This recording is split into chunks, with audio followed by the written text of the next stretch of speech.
The sky above Haven 7 was the color of rust.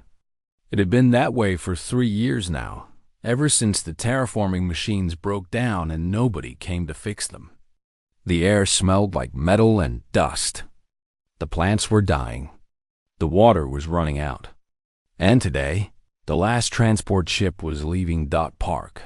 Tai-Ho pushed through the crowd with his daughter pressed against his chest. Yuna was 7 years old, small for her age, with her mother's eyes and her father's stubborn chin. She held onto his neck so tight that her little fingers turned white. "Appa, I'm scared," she whispered into his ear. "I know, little one. I know, but we're going to be okay." He said this, but he was not sure if it was true. The spaceport was chaos. Thousands of people pushed and shoved, all trying to reach the boarding gates. Soldiers stood in lines, holding back the desperate crowd with electric sticks.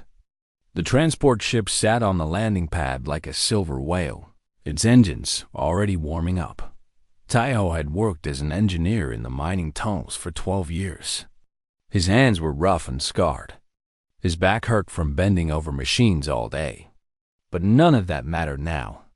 The only thing that mattered was getting Yuna on that ship. He had a ticket. One ticket. He had traded everything for it. His savings. His wife's wedding ring. Even the small music box that played Yuna's favorite lullaby. The ticket was for Yuna only.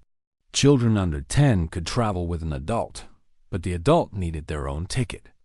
And there were no more tickets, but Tai-Ho had a plan. It was not a good plan. It was a desperate plan. But it was all he had. He moved closer to the gate. The guards were checking tickets and scanning faces. Behind them, the ship waited. In 2 hours, it would leave.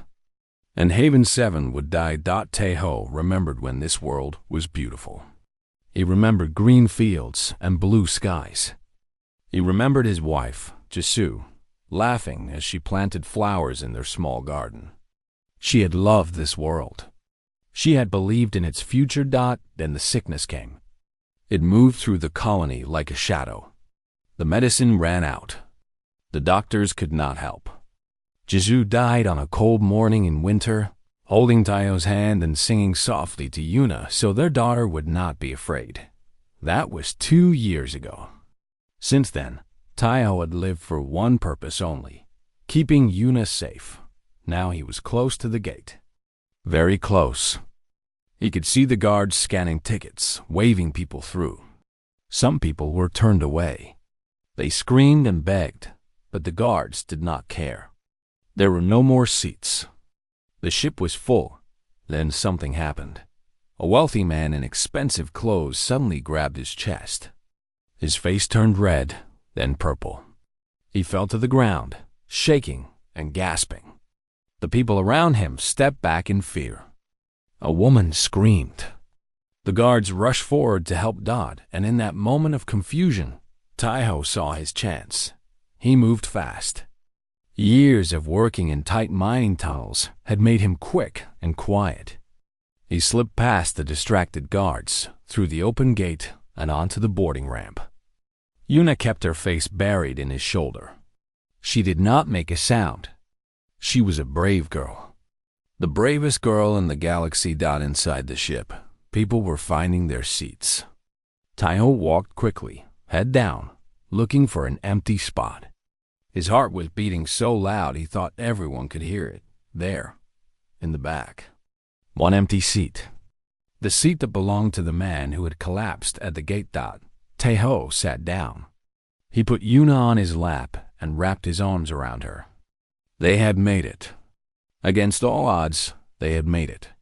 A flight attendant walked past, checking seatbelts. She looked at Tai-Ho and frowned. For a terrible moment, he thought she would ask for his ticket. He held his breath, but she just nodded and moved on. Perhaps she saw the fear in his eyes. Perhaps she saw the little girl in his arms. Perhaps she just did not care anymore. The world was ending. What did one extra passenger matter? The doors closed with a heavy sound. The engines roared. And slowly, The transport ship lifted off the ground. Taiho looked out the small window beside him. Haven 7 grew smaller and smaller. He could see the empty cities, the dead forests, the brown rivers that used to be blue. He thought about all the people left behind, the ones who did not have tickets, the ones who would die when the air finally ran out. He should feel guilty. He knew this. He had taken a dead man's seat. He had stolen a chance at survival. But when he looked down at Yuna's sleeping face, he felt nothing but relief. "We made it, little one," he whispered. "We're going home. We're going to Earth. Earth, the old world. The world that Taiho had only seen in pictures. His grandparents had left Earth 100 years ago, chasing dreams of new worlds and better lives. Now their great-grandchildren were going back, running home like lost children. The transport entered hyperspace. The stars stretched into lines of light, and Haven 7 disappeared forever. Taiho closed his eyes. He was so tired. For months, he had not slept properly, always worrying, always planning, always afraid. But now, finally, he could rest. In 7 days, they would reach Earth's orbital stations. They would find a new home. They would start a new life. He did not know that they would never reach Earth. He did not know that in 3 days, everything would change. He did not know that somewhere in the darkness of space, an ancient empire was watching. For now, Taiho just held his daughter close and let himself hope. It had been so long since he allowed himself to hope. It felt strange. It felt dangerous. But also, it felt good. Yuna stirred in her sleep. She mumbled something soft. It sounded like Mama. Taiho kissed her forehead. "Mama's watching over us," he said quietly. "She's always watching. And I promise, Yuna, I promise I will keep you safe. No matter what comes, no matter what it takes, I will never let anyone hurt you." It was a promise he intended to keep, and soon, that promise would be tested in ways he could not imagine.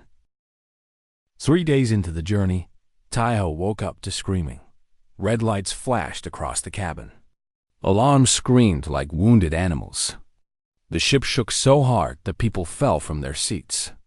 Yuna grabbed her father's arm with both hands, her eyes wide with fear. "Appa, what's happening?" Taiho did not know, but he knew it was bad. Very bad. The captain's voice came through the speakers, broken and afraid. "All passengers, remain calm. We have been pulled from hyperspace. There is a vessel approaching. Please stay in your seats. Please."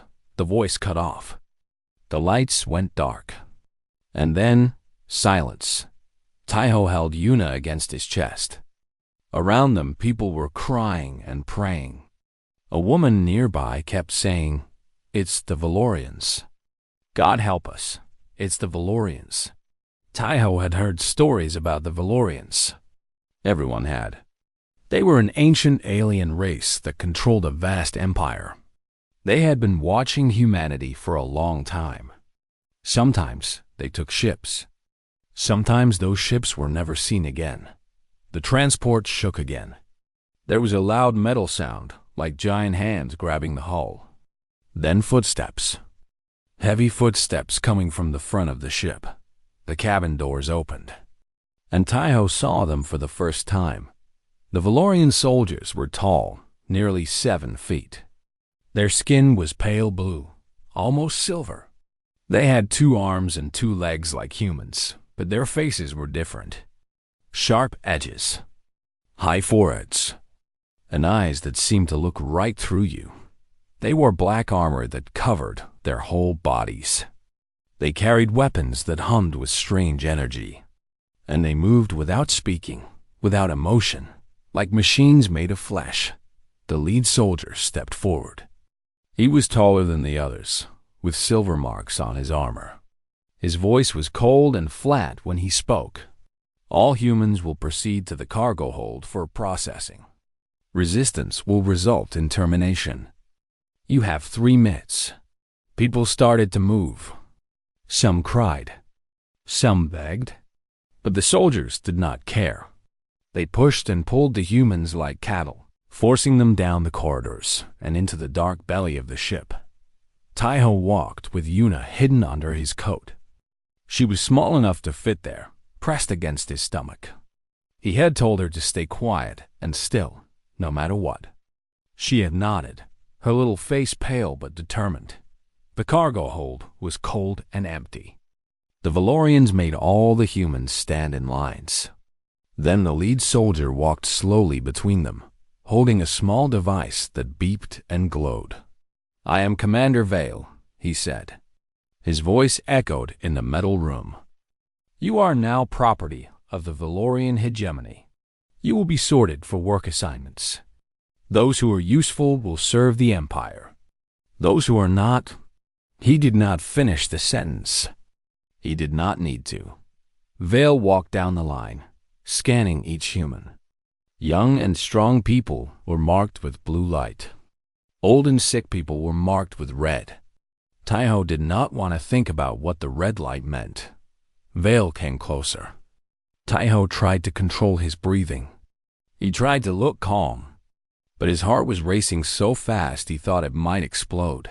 Vale stopped in front of him. He raised the scanner. It beeped twice. The commander's strange eyes narrowed. 2 life signs. You are hiding something. Taiho did not move. He did not speak.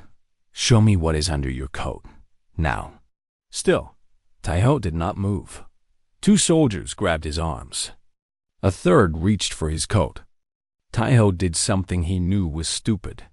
He headbutted the soldier in front of him. The soldier stumbled back.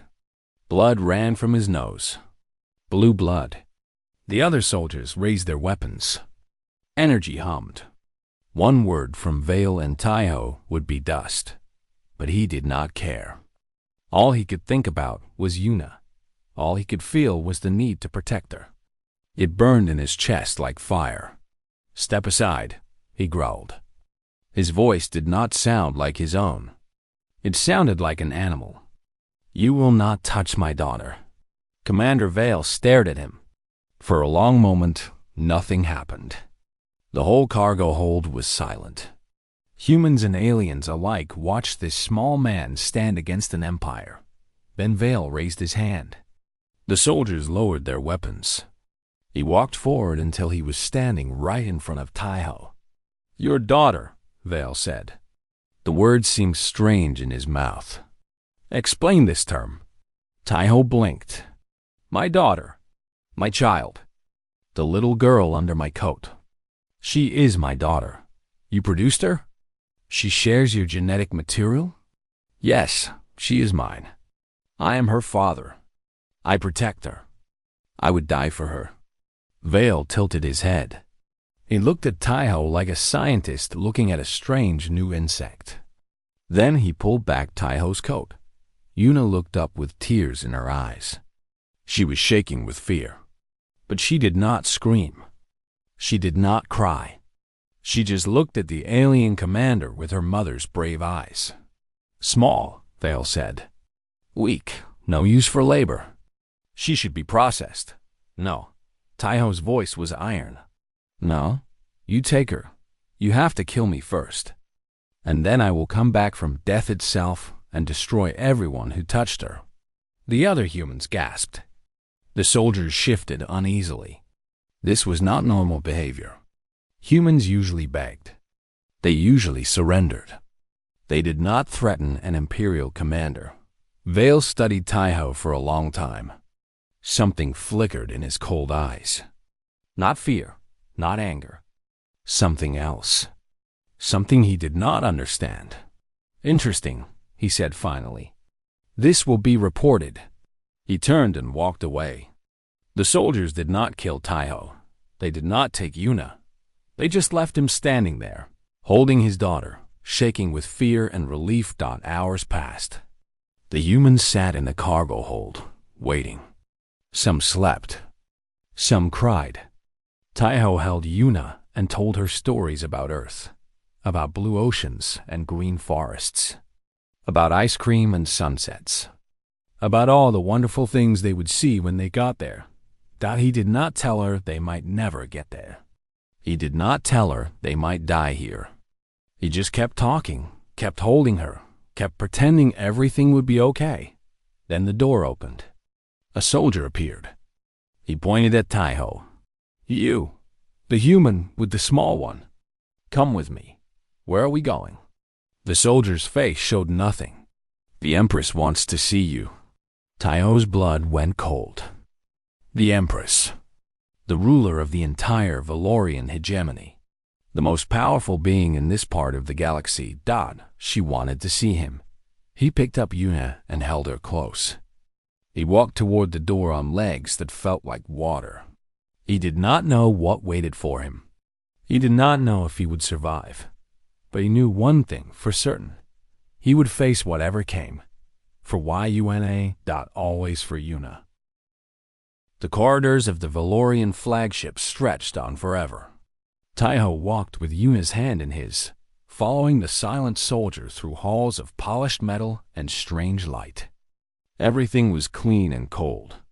No dust, no warmth, no color except silver and white. Yuna looked around with big eyes. Despite her fear, she was curious. That was something she got from her mother.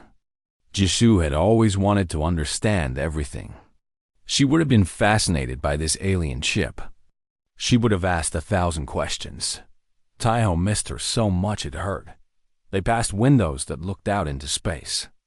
Taiho could see the transport ship, small and helpless, held in place by energy beams. Beyond it, the Valorian warship spread across the stars like a metal mountain. It was bigger than anything Taiho had ever seen.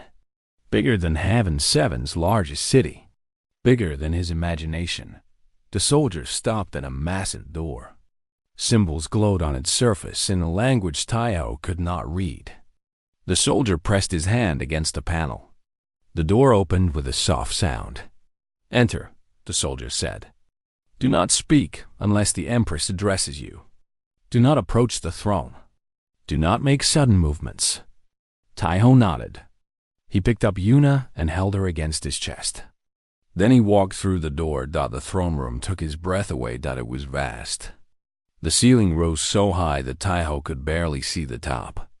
Pillars of crystal climbed toward the sky, filled with swirling light. The floor was made of something that looked like black glass. And at the far end, raised on a platform of white stone, sat the throne. The throne was carved from a single piece of crystal. It glowed with soft inner light. And on it sat the Empress. Empress Sareth was not what Taiho expected. She was tall, yes, like all Valorians. But there was something different about her. Her skin was pure silver. Her hair was white and long, flowing down like a waterfall. She had 4 eyes instead of 2, each one a different shade of purple.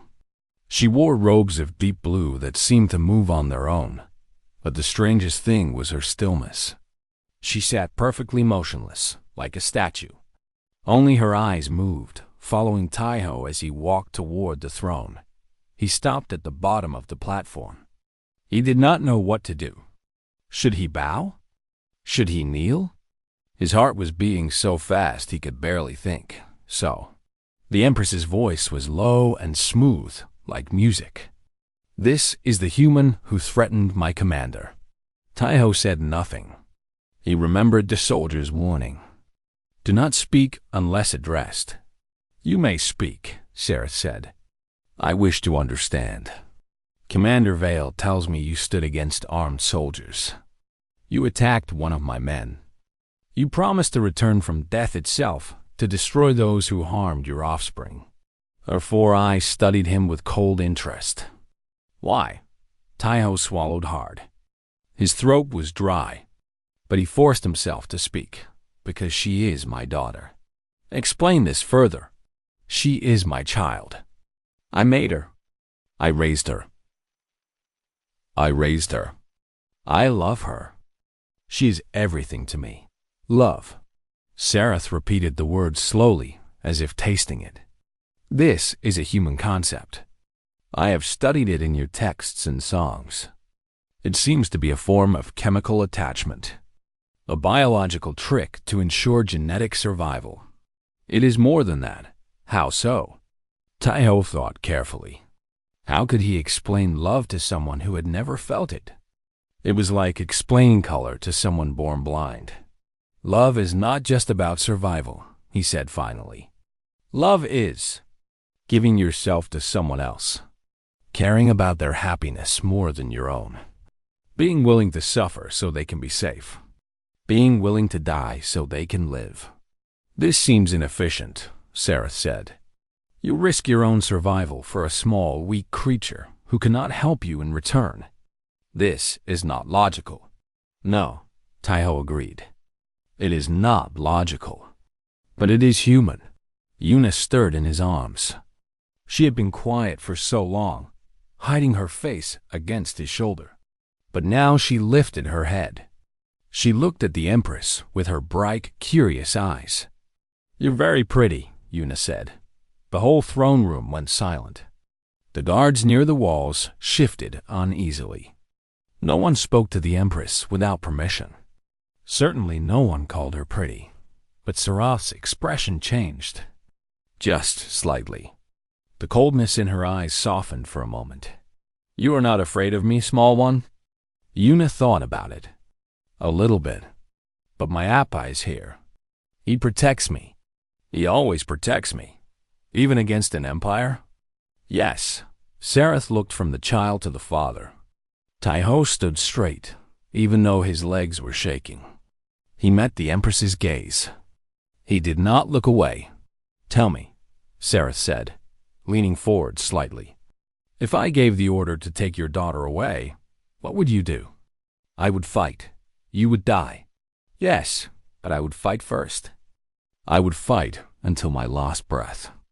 And maybe, just maybe, I would give her a chance to escape. And if fighting was impossible? If there was no chance at all? Taiho's jaw tightened. Then I would beg. I would kneel at your feet. I would give you anything you wanted. My life, my service, my soul, anything, everything, just to keep her safe. Sareth was silent for a long moment. The throne room was so quiet that Taiho could hear his own heartbeat. Fascinating, the Empress said finally. Her voice was different now, softer, almost curious. In 3,000 years, I have never seen anything like this. I have seen humans beg for their own lives. I have seen them sacrifice others to save themselves. But I have never seen one offer everything for a single child. Every parent would do the same, Taiho said. No, they would not. Even among your species, this is rare. This absolute devotion. This complete surrender of self. Sareth stood from her throne. She moved down the steps slowly, gracefully. She stopped right in front of Taiho. Up close, she was terrifying. Beautiful and terrifying. What you have. We do not have this. Valorians reproduce through genetic selection. Our young are raised in state facilities. We have no concept of family, of this bond you describe.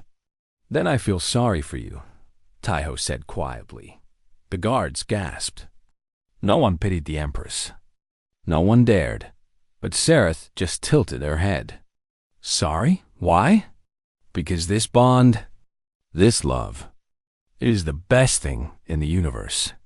It makes everything worth living. Without it, he shook his head. Without it, what is the point of anything? Sareth stared at him for a long time. Her 4 eyes searched his face. They looked at the little girl in his arms.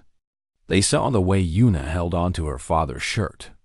The way she trusted him completely. Something shifted in those ancient eyes. Something changed. You will not go to the labor camps, Sareth said suddenly.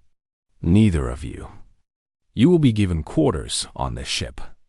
You will be my guests. Taiho blinked. Your guests? Yes, I wish to study you further. I wish to understand this bond. This love. She turned and walked back toward her throne. Guards, take them to the guest chambers. See that they have food and rest. They have had a difficult journey. The guards bowed. They gestured for Taiho to follow. He walked out of the throne room in a daze. He could not believe what had just happened. They were alive. They were safe. For now, Yuna looked up at him as they walked through the shining corridors. Appa, are we going to be okay? Taiho kissed her forehead. Yes, little one. I think we are. He did not know what the future held. He did not know why the Empress had spared them. But he knew one thing. He had faced death for his daughter, and somehow, impossibly, he had won. The quarters they gave Taiho and Yuna were nicer than anywhere they had ever lived. The rooms were large and clean. The beds were soft. There was a window that looked out at the stars. And there was food. Real food. More food than Taiho had seen in years. Yuna ate until her belly was round. Then she fell asleep on the big soft bed, clutching a pillow that was bigger than her whole body. Taiho watched her sleep and felt tears in his eyes. Happy tears. Confused tears. They were prisoners of an alien empire. But they were alive. They were fed. They were together. For now, that was enough. The weeks passed strangely. Every few days, Empress Sarah summoned Taiho to talk. She asked him questions about human life, about families, about love, about parents and children. At first, Taiho was nervous. He watched his words carefully, but slowly he began to relax. The Empress was not cruel. She was curious, like a child learning about a new world. Tell me about your wife, Sarah said during one of their meetings. They sat in a small room with windows on every wall. Stars surrounded them like a sea of light. Taiho's heart ached at the question, but he answered honestly. Her name was Jisoo. She was a teacher. She taught children to read and write. She had the most beautiful smile. When she laughed, the whole room felt brighter. How did you choose her as a mate? I did not choose her. Not exactly. We just found each other. We met at a festival. She was dancing. I could not look away. We talked all night. And then we kept talking. For months, years, until one day, I knew I could not imagine life without her. Sarah frowned. This process seems very random, inefficient. Maybe, but it worked. We were happy. So happy. Taiho's voice broke slightly. When she got sick, I would have done anything to save her. I tried everything. Sold everything. Worked until my hands bled. But it was not enough. She died in my arms, singing to Yuna. She was dying, and she sang? Yes, she did not want Yuna to be scared. Even in death, she was thinking about our daughter, not herself. Sareth was quiet for a long moment. This is what you call love? Yes, this is love. The Empress looked out at the stars. Her 4 eyes reflected the distant light. The Lorians do not die like this. We do not sing. We do not hold each other. We simply end, alone, in silence. Taiho did not know what to say. He felt a strange emotion, pity. He felt pity for this ancient, powerful being who had never known what it meant to be truly connected to another person. The meetings continued. Sareth brought scholars and scientists. They studied Taiho like he was a rare animal. They asked about human biology, human society, human emotions. Taiho answered as best he could. But the most interesting conversations happened. When Yuna was there, the little girl was not afraid of the Empress. Not anymore. She treated Sareth like a strange new friend. She drew pictures for her. She told her jokes. She asked questions that no one else dared to ask. "Why do you look sad?" Yuna asked one day. Sareth blinked. "I am not sad. Valorians do not feel sadness. But your eyes look sad, like Appa's eyes when he thinks about Mama." The Empress did not answer, but something flickered across her silver face. Something old. Something buried. Yuna started to change the ship. Her laughter echoed in the sterile corridors. She said hello to guards who had never been greeted before. She waved at workers who had never been noticed before. The Valorians did not know how to react. Their training told them to ignore the human child. But there was something about Yuna that made ignoring her impossible. Her warmth, her openness, her complete lack of fear. One day, Taiho found a guard standing outside their quarters, looking at a piece of paper. It was one of Yuna's drawings, a picture of a flower. The guard held it with both hands, staring at it with a strange expression. "She gave this to me," the guard said. His voice was confused. "She said it was a present. I do not understand. We have met only twice. Why would she give me a present?" Taiho smiled. "Because she likes you, and giving presents makes her happy. But she gains nothing from this exchange. That is not the point. The point is the giving itself." The guard looked at the drawing again. Then he carefully folded it and placed it inside his armor, close to where his heart would be. Sareth heard about this incident. She heard about many such incidents. Yuna was spreading through her ship like a gentle fire, warming things that had been cold for centuries. The Empress's advisors were worried. "This is dangerous," said High Counselor Marek, an old Valorian with gray skin and serious eyes. "The human child is disrupting our crew. Workers are distracted. Guards are confused. This emotional contamination must stop. What do you suggest?" Sareth asked. "Send them to the labor camps. Or better, terminate them. They are just two humans. They do not matter." Sareth looked at her advisor. She thought about what Taiho had told her. About love. About sacrifice. About holding your dying wife while she sang. "No," she said. "They stay. Your Majesty, with respect, this is weakness. The hegemony was built on strength and order. These humans threaten everything we have built. Do they?" Sareth stood and walked to the window.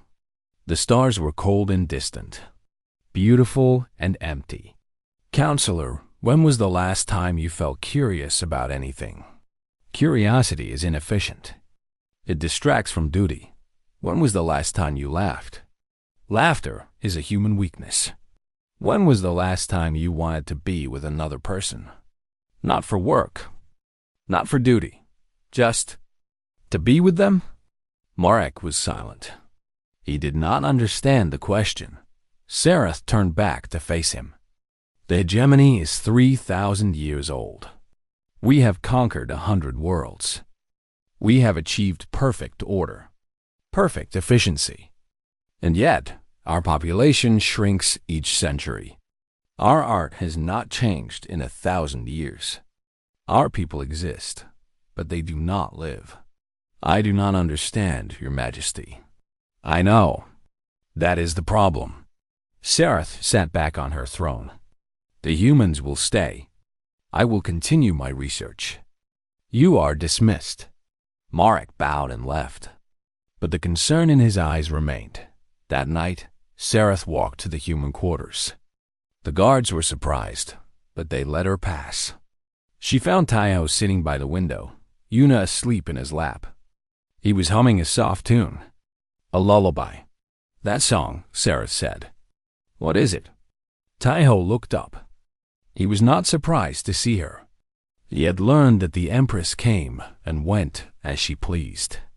"It is a lullaby. My wife used to sing it to Yuna. Now I sing it instead. Will you teach it to me?" The question shocked Taiho, but he nodded. "Yes, if you want to learn." So the Empress sat down beside the human father and his sleeping daughter. And slowly, carefully, Taiho began to teach her the song. Sarath's voice was strange and halting. She did not know how to make it warm. But she tried. For the first time in 3,000 years, she tried. And in the silence of space, an ancient Empress began to learn what it meant to feel. The announcement came without warning. Every screen on the flagship lit up with the Imperial seal. Every speaker carried the Empress's voice. Across the ship, the Lorians stopped their work and listened. Citizens of the hegemony, I am Empress Sarath, your ruler for 3,000 years. Today, I make a declaration that will change our empire forever. Taiho stood in his quarters, holding Yuna's hand. He did not know what was coming, but he felt something big in the air. Something historic. 2 months ago, we intercepted a human transport ship. Among the refugees was a man named Park Taiho and his daughter Yuna. They were brought before me as prisoners. But they taught me something I had forgotten. Something we have all forgotten. The Empress paused. When she spoke again, her voice was different, softer, more human. They taught me about love, about family, about the bonds that make life worth living. We Valorians removed these things from ourselves long ago. We thought they made us weak. We thought emotion was the enemy of strength. We were wrong. In the corridors, Valorians looked at each other in confusion. Some were angry. Some were scared. But some felt a strange stirring in their chests. A feeling they had no name for. The human refugees will not be sent to labor camps. They will be given a world of their own. A planet on the edge of our space called Nora 3. They will live there freely, under our protection, governed by their own laws. And I invite any Valorian who wishes to learn from them to do so. Councillor Marek burst into the throne room. His face was gray with fury. Your Majesty, this is madness. The Council will not accept this. You are betraying everything we stand for. Sarath looked at him calmly. The Council will accept it because I command it. And I am not betraying our people. I am trying to save them. Save us? From what? From ourselves. The Empress stood. She walked down from her throne until she was face to face with Marek. Answer me honestly, Counselor. Are you happy? Happiness is irrelevant. Are you satisfied with your existence? Do you wake up each morning with joy? Do you feel connected to anything? To anyone? Marek opened his mouth, then closed it. He had no answer. He had never thought about these questions before. We have achieved order, Sarath continued. We have achieved power, but we have lost our souls. We are dying, Marek, not from war or disease, but from emptiness. The humans have what we have lost. If we are wise, we will learn from them. Marek stared at her for a long moment. Then he bowed his head. I do not understand, Your Majesty, but I will obey. That is all I ask. For now, the news spread through the ship. The human refugees were brought out of the cargo hold. They blinked in the bright light, confused and afraid. But when they heard what had happened, some of them cried. Some of them laughed. Some did both at the same time. Taiho was brought to the throne room one final time. Yuna walked beside him, her hand in his. She was wearing a new dress, clean and white. A gift from the Empress. Sarath sat on her crystal throne. But something was different about her. There was color in her face, light in her eyes. She looked alive. Park Taiho, she said.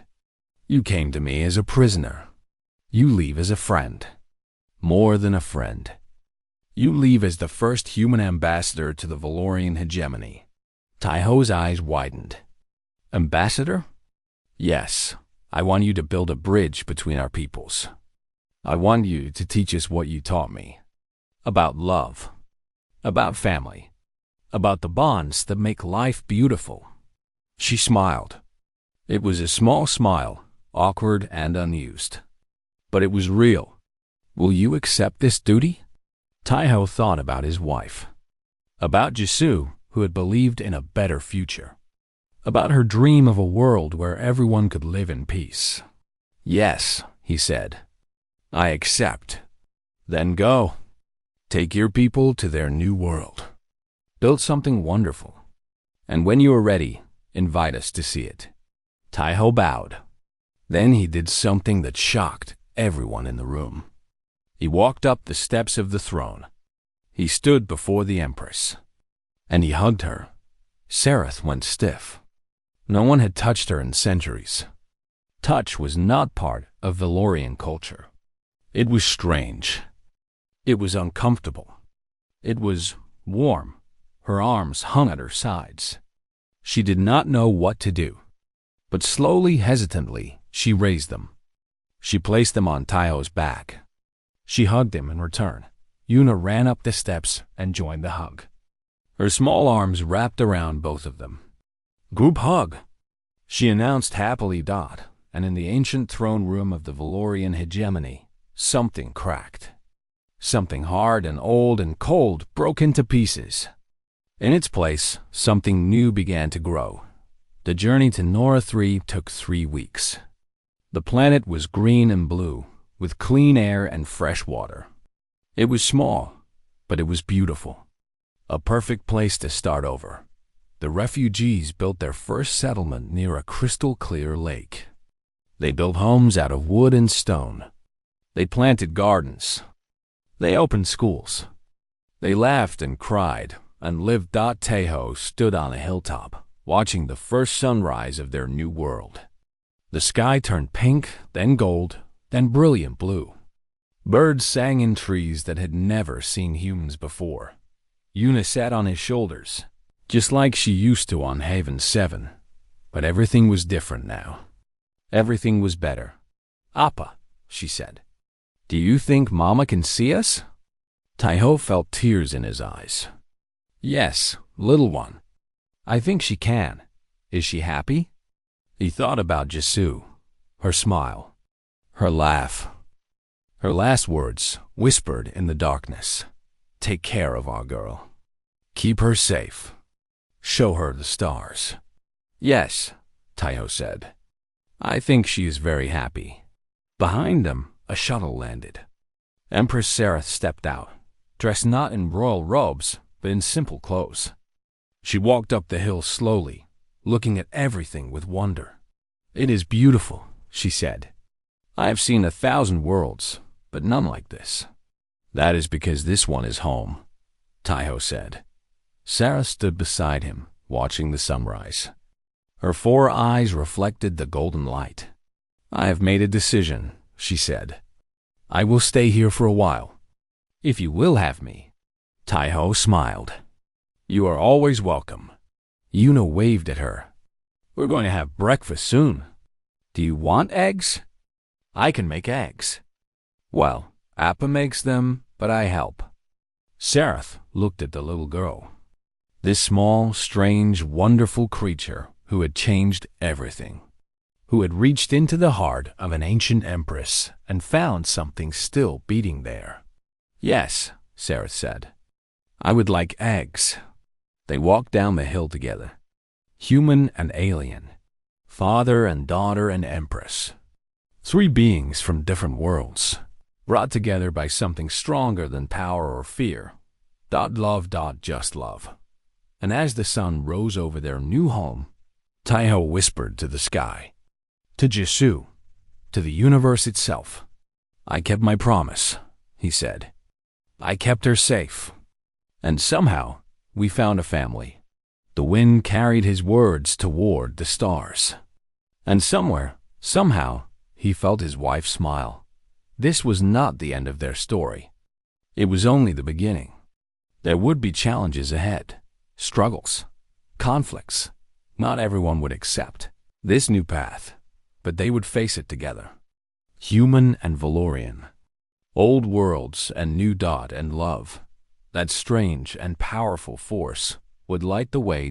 Always.